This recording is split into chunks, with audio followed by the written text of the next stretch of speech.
আজকে প্রচণ্ড গরম ছিল। আবহাওয়া এতটাই গরম ছিল, কি আর বলবো। আসসালামু আলাইকুম, কেমন আছেন সবাই? আশা করি সবাই ভালো আছেন। আপনারা যারা গ্রামের বাড়িতে গিয়েছেন, বাচ্চাদের দিকে অবশ্যই খেয়াল রাখবেন, কারণ বাচ্চারা রোদে অনেক ছুটাছুটি করে। তাই ওদেরকে বেশি বেশি পানি খাওয়াবেন এবং একটু ছায়ামুক্ত জায়গায় ওদেরকে রাখার চেষ্টা করবেন। বাচ্চারা যেহেতু খেলাধুলা করে, তাই ওদের দিকে একটু বেশি খেয়াল রাখতে হবে। আর কোরবানির ঈদ মানে হচ্ছে 3 বেলা মাংস খাওয়া।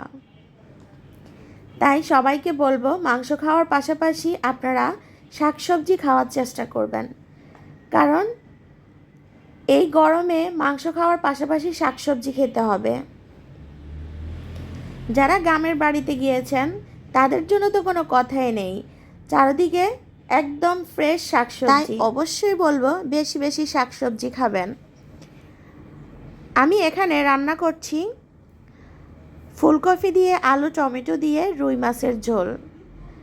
আর এই সিজনে ফুলকপিটা পাওয়া যায় একটু দাম বেশি, কিন্তু খেতে খুবই ভালো লাগে।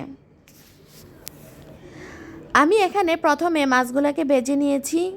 তারপর হচ্ছে একটা পাতিল নিয়ে সেখানে পরিমাণ মতো তেল, পেঁয়াজ কুচি, কাঁচামরিচ কুচি, তারপর আদা রসুন, জিরা, ধনিয়া, হলুদ, মরিচ, লবণ দিয়ে ভালোভাবে মশলাটাকে কষিয়ে নেব। আর মশলাটা কষানোর জন্য আমি একটু পানি দিয়ে দিয়েছি। এখন মশলাটা যখন ভালোভাবে কষানো হয়ে গেছে, আমি ফুলকপি আর আলু দিয়ে দিচ্ছি। এই সবজিটা এখানে ভালো করে কষিয়ে নেব, কারণ যে কোনো সবজি বলেন, আপনি যদি কষানোর সময় ভালো করে কষিয়ে নেন, তাহলে সবজিটা অর্ধেক এখানেই সিদ্ধ হয়ে যায়। কষানোর এই পর্যায়ে আমি টমেটো দিয়ে দিয়েছি, আর টমেটোগুলা এ পর্যায়ে দিতে হবে, না হলে বেশি গলে যাবে। আর যদি আপনি পানি দেওয়ার পরে দেন, সেক্ষেত্রে দেখা যাবে টমেটোগুলো একদম তাকাই থাকবে আপনার দিকে। তাই চেষ্টা করবেন এই পর্যায়ে টমেটো দিতে। আর আমি অন্য চুলায় সবজির জন্য পানি গরম করে নিয়েছি, আর এখন পানিগুলো দিয়ে দিয়েছি। পানি দিয়ে আমি দেখতেছিলাম যে পানিটা পরিমাণ মতো হয়েছে কি না। এখন আমি আবার ঢাকনা দিয়ে ডেকে রাখবো। তারপর বলক আসুক।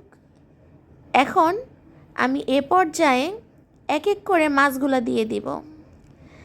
মাছগুলো দিয়ে দিলে এ পর্যায়ে মাছের ভিতরে একটা মশলা, সবজির যে একটা ফ্লেভার থাকে সেটা ঢুকবে, তাতে মাছটা খেতেও খুবই মজা লাগবে।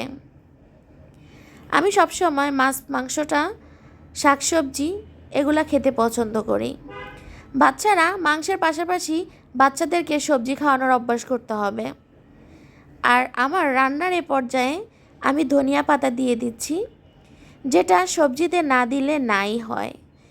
তাই এখন তো ধনিয়া পাতার দামটাও একটু বেশি, তাই আমি অল্প করে দিয়ে দিলাম। আর ধনিয়া পাতাটা না দিলে কেন জানি তরকারির আলাদা একটা ফ্লেভারও লাগে না। তাই সবসময় ধনিয়া পাতা দেওয়ার চেষ্টা করবেন, যদি আপনার হাতের কাছে থাকে।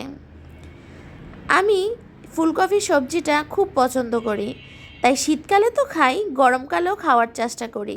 আর এ জাতীয় সবজিগুলা শরীরের জন্য খুবই উপকারী। আপনারাও চেষ্টা করবেন সবজি খেতে। আর সবজি খাওয়াটা স্বাস্থ্যের জন্য খুবই উপকারী।